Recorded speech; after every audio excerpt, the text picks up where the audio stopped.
ನಾನು ನನ್ನ ವಿಚಾರನ ಭಾಳಷ್ಟು ಜನದ ಹತ್ರ ಕೇಳ್ಪಟ್ಟಿದ್ದೇನೆ, ವಿಡಿಯೋ ನೋಡಿಲ್ಲ ಅವ್ರದ್ದು. ಬಟ್ ಏನಂತ ಅಂದರೆ, ಒಂದು ನಾನು ಭಾಳ ಸಲ ಹೇಳ್ತಿರ್ತೀನಿ, ನಾನೊಬ್ಬ ಕೆಳಮಟ್ಟದ ಕಾರ್ಯಕರ್ತ ಅಂತ. ಒಬ್ಬ ಕಾರ್ಯಕರ್ತನಾಗಿ ಕಾಂಗ್ರೆಸ್ಸಿನಲ್ಲಿ ಭಾಳಷ್ಟು ಜನ ತ್ಯಾಗ ಮಾಡಿ ರಾತ್ರಿ ಹಗಲು ಊಟ ನಿದ್ದೆ ಇಲ್ಲದಲೆ ಪಕ್ಷವನ್ನು ಸರ್ಕಾರವನ್ನು ತರಲಿಕ್ಕೆ ಹೋರಾಟ ಮಾಡಿರೋಂಥ ಕಾರ್ಯಕರ್ತರಿಗೆ ನೋವಾಗೋಂಥ ಮಾತುಗಳು ಆಡಬಾರ್ದು. ಇವತ್ತು ಎಷ್ಟೊಂದು ಜನ ಕಾಂಗ್ರೆಸ್ ಪಕ್ಷವನ್ನು ವರ್ಷಾನುಗಟ್ಟಲೆಗಳಲ್ಲಿ ಭಾಳಷ್ಟು ಪ್ರಯತ್ನ ಮಾಡಿ ಸರ್ಕಾರವನ್ನು ತರಲಿಕ್ಕೆ ದುಡಿದಿದ್ದಾರೆ. ಅಂಥ ದುಡಿದಂಥ ಒಬ್ಬ ಕಾರ್ಯಕರ್ತರಿಗೆ ಈ ಮಾತುಗಳು ನೋವು ತರೋಂಥದ್ದು ಮಾತು ಅಂತ ನಾನು ಅನ್ಕೋತೇನೆ. ಸೊ ಹಾಗಾಗಿ ಅವರೆಲ್ಲ ದೊಡ್ಡವರಿದ್ದಾರೆ, ಅವ್ರಿಗೆ ಹೇಳೋಷ್ಟು ನಾವೆಲ್ಲ ದೊಡ್ಡವರಲ್ಲ. ಇವತ್ತು ನನ್ನ ಆಲೋಚನೆ, ಒಬ್ಬ ಶಾಸಕನಾಗಿ ನನ್ನ ಕ್ಷೇತ್ರದ ಅಭಿವೃದ್ಧಿಯ ದಿಕ್ಕಿನಲ್ಲಿ ಸರ್ಕಾರ ನನಗೆ ಬಲವಾಗಿ ನಿಂತ್ಕೋಬೇಕು ಅನ್ನೋದನ್ನು ನಾನು ಕೇಳ್ಕೊತೇನೆ. ಒಂದು ವಿಚಾರ, ಇವತ್ತು ಹಿಂದಿನ ಸಲ ನಾನು ಶಾಸಕನಾಗಿದ್ದಂಥ ಸಂದರ್ಭದಲ್ಲಿ ಸರ್ಕಾರ ಬಂದರೆ ಸಾಕಪ್ಪ, ಇವತ್ತೇನೋ ನಾನು ಎಲ್ಲೋ ಮತದಾರರಿಗೆ ಭಾಳಷ್ಟು ಅಪೇಕ್ಷೆಗಳ ಭರವಸೆಗಳು ಕೊಟ್ಬಿಟ್ಟಿದ್ದೀನಿ, ನಾನು ಮಾಡಬೇಕು, ಪ್ರತಿದಿನ ಅದನ್ನು ಪ್ರಯತ್ನದಲ್ಲಿ ಮಾಡಬೇಕು ಅಂತ ಆಸೆ ಪಟ್ಟಿದ್ದಂಥ ಸಂದರ್ಭ, ಆ ನೋವಿತ್ತು. ಈ 3 ವರ್ಷದ ನಂತರ ಇವತ್ತು ಸರ್ಕಾರ ಡಿ ಕೆ ಶಿವಕುಮಾರ್ ಸಾಹೇಬ್ರವರ ಅಧ್ಯಕ್ಷತೆಯಲ್ಲಿ ಮತ್ತು ಸಿದ್ದರಾಮಯ್ಯ ಸಾಹೇಬ್ರವರ ಮುಂದಾಳತ್ವದಲ್ಲಿ ಪಕ್ಷವನ್ನು ಬಂದಾಗ ಭಾಳ ಸಂತೋಷದಲ್ಲಿ ಇದ್ದಂಥ ಸಂದರ್ಭ. ಅದ್ರ ಜೊತೆಗೆ ಇವತ್ತು ಗ್ಯಾರಂಟಿ ಸ್ಕೀಮು ಇಡೀ ಪ್ರಪಂಚದಲ್ಲೇ ಇದೊಂದು ಶ್ಲಾಘನೀಯವಾದಂಥ ಕಾರ್ಯಕ್ರಮ ಅಂತೇಳಿ ನಮಗೆಲ್ಲ ಖುಷಿಯಾಗಿರೋಂಥ ಸಂದರ್ಭ. ಇದ್ರ ಜೊತೆ ಇವತ್ತು ಪ್ರತಿಯೊಂದು ಹಂತದಲ್ಲೂ ನಾವು ಏನೇ ಸಮಸ್ಯೆಗಳಿದ್ದರೂ ಸಹ ನಮ್ಮ ಮುಖ್ಯಮಂತ್ರಿಗಳು ಮತ್ತು ಉಪಮುಖ್ಯಮಂತ್ರಿಗಳು ಎಲ್ಲ ರೀತಿಯಲ್ಲೂ ಸ್ಪಂದಿಸುವಂಥ ಸಂತೋಷ ಇದೆ. ಹಾಗಾಗಿ ಪಕ್ಷ ಭಾಳ ಚೆನ್ನಾಗಿ ನಡೆಸ್ತಾ ಇದ್ದಾರೆ. ನಮ್ಮ ಅಧ್ಯಕ್ಷರು ಸರ್ಕಾರವನ್ನು ಭಾಳಷ್ಟು ಚೆನ್ನಾಗಿ ನಿರ್ವಹಣೆ ಮಾಡ್ತಾ ಇದ್ದಾರೆ. 16ನೇ ಬಜೆಟ್ ಇವತ್ತು ಕೊಡ್ತಾ ಇದ್ದಾರೆ ನಮ್ಮ ಮುಖ್ಯಮಂತ್ರಿಗಳು. ಸೊ ಹಾಗಾಗಿ ಎಲ್ಲೋ ಒಂದು ಕಡೆ ಪಕ್ಷ ಈ ಥರ ಹೋಗ್ತಿರೋಂಥದ್ರಲ್ಲಿ ಇಂಥ ಹಗುರವಾದಂಥ ಹೇಳಿಕೆಗಳು ತರವಲ್ಲ ಅನ್ನೋದನ್ನು ನಾನು ಹೇಳಲಿಕ್ಕೆ ಇಚ್ಛೆಪಡ್ತೇನೆ. ನಾನು ಮತ್ತೊಮ್ಮೆ ನಿಮ್ಮ ಮೂಲಕ ನಾನು ಕೇಳ್ಕೊಳೋಂಥದ್ದು, ನಮಗೆ ಕೆಲಸ ಭಾಳಷ್ಟು ಇದೆ ಮಾಡೋಂಥದ್ದು. ಇವತ್ತು ಯಾರೇ ಸಚಿವರಾದರೂ ಅದೊಂದು ಭಾಗ್ಯ, ಅದು ಭಾಳ ದಿನದ ಅವ್ರ ತಂದೆ ತಾಯಿ ಮಾಡಿರೋಂಥ ಪುಣ್ಯದಲ್ಲಿ ಸಿಗೋಂಥ ಒಂದು ಅವಕಾಶ.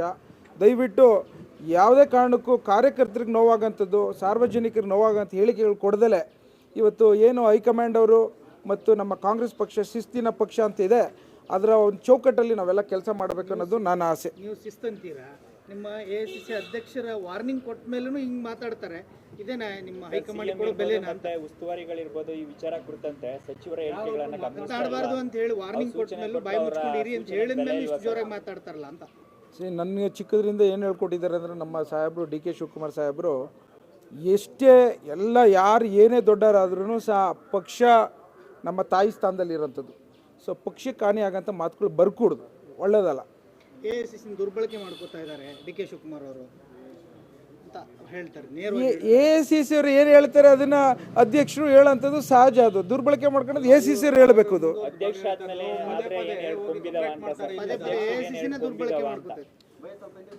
ಅವ್ರಿಗೆ ಒಂದು ಸ್ವಲ್ಪ ಯಾಕೋ ತುಂಬ ಒಲವು ಜಾಸ್ತಿ ಆಗ್ಬಿಟ್ಟಿದೆ, ಆ ಮಾತುಗಳು ಆಡ್ತಾ ಇದ್ದಾರೆ. ಇದನ್ನೆಲ್ಲ ಹೈಕಮಾಂಡರ್ ನೋಡ್ತಿರ್ತಾರೆ. ಅವರು ಇವತ್ತು ನಾನು ಅದನ್ನೇ ಹೇಳ್ತೀನಿ, ಅವ್ರ ಬಗ್ಗೆ, ರಾಜಣ್ಣ ಅವ್ರ ಬಗ್ಗೆ ಭಾಳಷ್ಟು ಗೌರವ ಇದೆ, ನಮ್ಮ ಜಿಲ್ಲೆ ನಾಯಕರುಗಳು. ನಾನು ಇದ್ರ ಬಗ್ಗೆ ಜಾಸ್ತಿ ಕಾಮೆಂಟ್ ಮಾಡೋದು ತರವಲ್ಲ, ಇದನ್ನು ನೋಡೋಣ ಹೇಗಾಗುತ್ತೆ ಎತ್ತ ಅಂತ.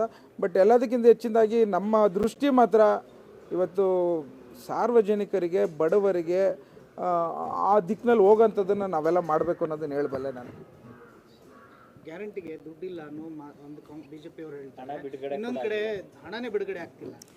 BJP ಅವರು ಇವತ್ತು ಪ್ರತಿಯೊಂದು ಹಂತದಲ್ಲಿ ನೀನು ನಡ್ಕೊಂಡು ಹೋಗ್ತಿದ್ರೆ ಯಾಕೆ ನಡೀತಾವನೆ, ಓಡ್ತಾ ಇಲ್ಲ ಅಂತಾರೆ. ಕೂತಿದ್ರೆ ಯಾಕೆ ಕೂತಿದ್ದಾರೆ, ಯಾಕೆ ಮಾಡ್ತಾ ಇಲ್ಲ ಅಂತಾರೆ. ಅವ್ರು ಮೊದಲು ಏನಂದ್ರು, ಗ್ಯಾರಂಟಿ ಸ್ಕೀಮು ಇದು ನಮಗೆಲ್ಲ ದಿವಾಳಿ ಆಗೋಂಥ ಸ್ಕೀಮು ಅಂತಂದರು. ಗ್ಯಾರಂಟಿ ಕೊಟ್ಟಾದ್ಮೇಲೆ ಎಷ್ಟು ದಿನ ಕೊಡ್ತೀರಾ ನೋಡಿ ಅಂತಂದರು. ಇವಾಗ ಕೊಡ್ತಾ ಇದ್ದೀವಿ. ಇವಾಗ ಏನೋ ಒಂದು 2 ತಿಂಗಳು ಬಜೆಟ್ ಮಾಡ್ತಾ ಇದ್ದಾರೆ, ಒಂದು 2-3 ತಿಂಗಳು ಹಿಂದೆ ಆಗಿರ್ಬೋದು, ಅದನ್ನು ಮಾಡಿ ಕೊಟ್ಟೇ ಕೊಡ್ತೀವಿ. ನಾನು ನನ್ನ ವಿಚಾರನ ಭಾಳಷ್ಟು ಜನದ ಹತ್ರ ಕೇಳ್ಪಟ್ಟಿದ್ದೇನೆ, ವಿಡಿಯೋ ನೋಡಿಲ್ಲ ಅವ್ರದ್ದು. ಬಟ್ ಏನಂತ ಅಂದರೆ, ಒಂದು ನಾನು ಭಾಳ ಸಲ ಹೇಳ್ತಿರ್ತೀನಿ, ನಾನೊಬ್ಬ ಕೆಳಮಟ್ಟದ ಕಾರ್ಯಕರ್ತ ಅಂತ. ಒಬ್ಬ ಕಾರ್ಯಕರ್ತನಾಗಿ ಕಾಂಗ್ರೆಸ್ಸಿನಲ್ಲಿ ಭಾಳಷ್ಟು ಜನ ತ್ಯಾಗ ಮಾಡಿ ರಾತ್ರಿ ಹಗಲು ಊಟ ನಿದ್ದೆ ಇಲ್ಲದಲೆ ಪಕ್ಷವನ್ನು ಸರ್ಕಾರವನ್ನು ತರಲಿಕ್ಕೆ ಹೋರಾಟ ಮಾಡಿರೋಂಥ ಕಾರ್ಯಕರ್ತರಿಗೆ ನೋವಾಗೋಂಥ ಮಾತುಗಳು ಆಡಬಾರ್ದು. ಇವತ್ತು ಎಷ್ಟೊಂದು ಜನ ಕಾಂಗ್ರೆಸ್ ಪಕ್ಷವನ್ನು ವರ್ಷಾನುಗಟ್ಟಲೆಗಳಲ್ಲಿ ಭಾಳಷ್ಟು ಪ್ರಯತ್ನ ಮಾಡಿ ಸರ್ಕಾರವನ್ನು ತರಲಿಕ್ಕೆ ದುಡಿದಿದ್ದಾರೆ. ಅಂಥ ದುಡಿದಂಥ ಒಬ್ಬ ಕಾರ್ಯಕರ್ತರಿಗೆ ಈ ಮಾತುಗಳು ನೋವು ತರೋಂಥದ್ದು ಮಾತು ಅಂತ ನಾನು ಅನ್ಕೋತೇನೆ. ಸೊ ಹಾಗಾಗಿ ಅವರೆಲ್ಲ ದೊಡ್ಡವರಿದ್ದಾರೆ, ಅವ್ರಿಗೆ ಹೇಳೋಷ್ಟು ನಾವೆಲ್ಲ ದೊಡ್ಡವರಲ್ಲ. ಇವತ್ತು ನನ್ನ ಆಲೋಚನೆ, ಒಬ್ಬ ಶಾಸಕನಾಗಿ ನನ್ನ ಕ್ಷೇತ್ರದ ಅಭಿವೃದ್ಧಿಯ ದಿಕ್ಕಿನಲ್ಲಿ ಸರ್ಕಾರ ನನಗೆ ಬಲವಾಗಿ ನಿಂತ್ಕೋಬೇಕು ಅನ್ನೋದನ್ನು ನಾನು ಕೇಳ್ಕೊತೇನೆ. ಒಂದು ವಿಚಾರ, ಇವತ್ತು ಹಿಂದಿನ ಸಲ ನಾನು ಶಾಸಕನಾಗಿದ್ದಂಥ ಸಂದರ್ಭದಲ್ಲಿ ಸರ್ಕಾರ ಬಂದರೆ ಸಾಕಪ್ಪ, ಇವತ್ತೇನೋ ನಾನು ಎಲ್ಲೋ ಮತದಾರರಿಗೆ ಭಾಳಷ್ಟು ಅಪೇಕ್ಷೆಗಳ ಭರವಸೆಗಳು ಕೊಟ್ಬಿಟ್ಟಿದ್ದೀನಿ, ನಾನು ಮಾಡಬೇಕು, ಪ್ರತಿದಿನ ಅದನ್ನು ಪ್ರಯತ್ನದಲ್ಲಿ ಮಾಡಬೇಕು ಅಂತ ಆಸೆ ಪಟ್ಟಿದ್ದಂಥ ಸಂದರ್ಭ, ಆ ನೋವಿತ್ತು. ಈ 3 ವರ್ಷದ ನಂತರ ಇವತ್ತು ಸರ್ಕಾರ ಡಿ ಕೆ ಶಿವಕುಮಾರ್ ಸಾಹೇಬ್ರವರ ಅಧ್ಯಕ್ಷತೆಯಲ್ಲಿ ಮತ್ತು ಸಿದ್ದರಾಮಯ್ಯ ಸಾಹೇಬ್ರವರ ಮುಂದಾಳತ್ವದಲ್ಲಿ ಪಕ್ಷವನ್ನು ಬಂದಾಗ ಭಾಳ ಸಂತೋಷದಲ್ಲಿ ಇದ್ದಂಥ ಸಂದರ್ಭ. ಅದ್ರ ಜೊತೆಗೆ ಇವತ್ತು ಗ್ಯಾರಂಟಿ ಸ್ಕೀಮು ಇಡೀ ಪ್ರಪಂಚದಲ್ಲೇ ಇದೊಂದು ಶ್ಲಾಘನೀಯವಾದಂಥ ಕಾರ್ಯಕ್ರಮ ಅಂತೇಳಿ ನಮಗೆಲ್ಲ ಖುಷಿಯಾಗಿರೋಂಥ ಸಂದರ್ಭ. ಇದ್ರ ಜೊತೆ ಇವತ್ತು ಪ್ರತಿಯೊಂದು ಹಂತದಲ್ಲೂ ನಾವು ಏನೇ ಸಮಸ್ಯೆಗಳಿದ್ದರೂ ಸಹ ನಮ್ಮ ಮುಖ್ಯಮಂತ್ರಿಗಳು ಮತ್ತು ಉಪಮುಖ್ಯಮಂತ್ರಿಗಳು ಎಲ್ಲ ರೀತಿಯಲ್ಲೂ ಸ್ಪಂದಿಸುವಂಥ ಸಂತೋಷ ಇದೆ. ಹಾಗಾಗಿ ಪಕ್ಷ ಭಾಳ ಚೆನ್ನಾಗಿ ನಡೆಸ್ತಾ ಇದ್ದಾರೆ. ನಮ್ಮ ಅಧ್ಯಕ್ಷರು ಸರ್ಕಾರವನ್ನು ಭಾಳಷ್ಟು ಚೆನ್ನಾಗಿ ನಿರ್ವಹಣೆ ಮಾಡ್ತಾ ಇದ್ದಾರೆ. 16ನೇ ಬಜೆಟ್ ಇವತ್ತು ಕೊಡ್ತಾ ಇದ್ದಾರೆ ನಮ್ಮ ಮುಖ್ಯಮಂತ್ರಿಗಳು. ಸೊ ಹಾಗಾಗಿ ಎಲ್ಲೋ ಒಂದು ಕಡೆ ಪಕ್ಷ ಈ ಥರ ಹೋಗ್ತಿರೋಂಥದ್ರಲ್ಲಿ ಇಂಥ ಹಗುರವಾದಂಥ ಹೇಳಿಕೆಗಳು ತರವಲ್ಲ ಅನ್ನೋದನ್ನು ನಾನು ಹೇಳಲಿಕ್ಕೆ ಇಚ್ಛೆಪಡ್ತೇನೆ. ನಾನು ಮತ್ತೊಮ್ಮೆ ನಿಮ್ಮ ಮೂಲಕ ನಾನು ಕೇಳ್ಕೊಳೋಂಥದ್ದು, ನಮಗೆ ಕೆಲಸ ಭಾಳಷ್ಟು ಇದೆ ಮಾಡೋಂಥದ್ದು. ಇವತ್ತು ಯಾರೇ ಸಚಿವರಾದರೂ ಅದೊಂದು ಭಾಗ್ಯ, ಅದು ಭಾಳ ದಿನದ ಅವ್ರ ತಂದೆ ತಾಯಿ ಮಾಡಿರೋಂಥ ಪುಣ್ಯದಲ್ಲಿ ಸಿಗೋಂಥ ಒಂದು ಅವಕಾಶ. ದಯವಿಟ್ಟು ಯಾವುದೇ ಕಾರಣಕ್ಕೂ ಕಾರ್ಯಕರ್ತರಿಗೆ ನೋವಾಗೋಂಥದ್ದು, ಸಾರ್ವಜನಿಕರಿಗೆ ನೋವಾಗೋಂಥ ಹೇಳಿಕೆಗಳು ಕೊಡದಲೆ ಇವತ್ತು ಏನು ಹೈಕಮಾಂಡ್ ಅವರು ಮತ್ತು ನಮ್ಮ ಕಾಂಗ್ರೆಸ್ ಪಕ್ಷ ಶಿಸ್ತಿನ ಪಕ್ಷ ಅಂತ ಇದೆ, ಅದರ ಒಂದು ಚೌಕಟ್ಟಲ್ಲಿ ನಾವೆಲ್ಲ ಕೆಲಸ ಮಾಡಬೇಕು ಅನ್ನೋದು ನನ್ನ ಆಸೆ. ನೀವು ಶಿಸ್ತಂತೀರಾ? ನಿಮ್ಮ AICC ಅಧ್ಯಕ್ಷರ ವಾರ್ನಿಂಗ್ ಕೊಟ್ಟ ಮೇಲೂ ಹಿಂಗೆ ಮಾತಾಡ್ತಾರೆ, ಇದೇನಾ ನಿಮ್ಮ ಹೈಕಮಾಂಡ್ ಕೊಡೋ ಬೆಲೆನಾ ಅಂತ? ಉಸ್ತುವಾರಿಗಳಿರ್ಬೋದು, ಈ ವಿಚಾರ ಕುರಿತಂತೆ ಸಚಿವರ ಹೇಳಿಕೆಗಳನ್ನ ಮಾತಾಡಬಾರ್ದು ಅಂತ ಹೇಳಿ ವಾರ್ನಿಂಗ್ ಕೊಟ್ಟ ಮೇಲೂ ಬಾಯಿ ಮುಚ್ಕೊಂಡು ಇರಿ ಅಂತ ಹೇಳಿದ ಮೇಲೆ ಇಷ್ಟು ಜೋರಾಗಿ ಮಾತಾಡ್ತಾರಲ್ಲ ಅಂತ. ನನಗೆ ಚಿಕ್ಕದ್ರಿಂದ ಏನು ಹೇಳ್ಕೊಟ್ಟಿದ್ದಾರೆ ಅಂದರೆ, ನಮ್ಮ ಸಾಹೇಬರು ಡಿ ಕೆ ಶಿವಕುಮಾರ್ ಸಾಹೇಬರು ಎಷ್ಟೇ ಎಲ್ಲ ಯಾರು ಏನೇ ದೊಡ್ಡವರಾದ್ರೂ ಸಹ ಪಕ್ಷ ನಮ್ಮ ತಾಯಿ ಸ್ಥಾನದಲ್ಲಿ ಇರೋಂಥದ್ದು. ಸೊ ಪಕ್ಷಕ್ಕೆ ಹಾನಿ ಆಗೋಂಥ ಮಾತುಗಳು ಬರ್ಕೂಡ್ದು, ಒಳ್ಳೇದಲ್ಲ. AICC ದುರ್ಬಳಕೆ ಮಾಡ್ಕೋತಾ ಇದ್ದಾರೆ ಡಿ ಕೆ ಶಿವಕುಮಾರ್ ಅವರು ಅಂತ ಹೇಳ್ತಾರೆ. AICC ಅವರು ಏನು ಹೇಳ್ತಾರೆ ಅದನ್ನ ಅಧ್ಯಕ್ಷರು ಹೇಳೋಂಥದ್ದು ಸಹಜ. ಅದು ದುರ್ಬಳಕೆ ಮಾಡ್ಕೊಳ್ಳೋದು AICC ಅವರು ಹೇಳಬೇಕು. ಅದು ಅಧ್ಯಕ್ಷ ಆದ್ಮೇಲೆ ದುರ್ಬಳಕೆ ಮಾಡ್ಕೋತಾರೆ. ಅವ್ರಿಗೆ ಒಂದು ಸ್ವಲ್ಪ ಯಾಕೋ ತುಂಬ ಒಲವು ಜಾಸ್ತಿ ಆಗ್ಬಿಟ್ಟಿದೆ, ಆ ಮಾತುಗಳು ಆಡ್ತಾ ಇದ್ದಾರೆ. ಇದನ್ನೆಲ್ಲ ಹೈಕಮಾಂಡರ್ ನೋಡ್ತಿರ್ತಾರೆ.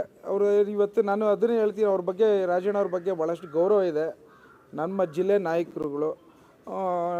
ನಾನು ಇದ್ರ ಬಗ್ಗೆ ಜಾಸ್ತಿ ಕಾಮೆಂಟ್ ಮಾಡೋದು ತರವಲ್ಲ. ಇದು ನೋಡೋಣ ಹೇಗಾಗುತ್ತೆ ಎತ್ತ ಅಂತ.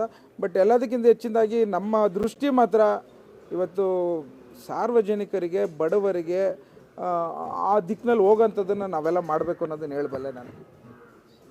ಗ್ಯಾರಂಟಿಗೆ ದುಡ್ಡಿಲ್ಲ ಅನ್ನೋ ಒಂದು BJP ಅವರು ಹೇಳ್ತಾರೆ, ಇನ್ನೊಂದು ಕಡೆ ಹಣನೇ ಬಿಡುಗಡೆ ಆಗ್ತಿಲ್ಲ. BJP ಅವರು ಇವತ್ತು ಪ್ರತಿಯೊಂದು ಹಂತದಲ್ಲಿ ನೀನು ನಡ್ಕೊಂಡು ಹೋಗ್ತಿದ್ರೆ ಯಾಕೆ ನಡೀತಾವನೆ, ಓಡ್ತಾ ಇಲ್ಲ ಅಂತಾರೆ.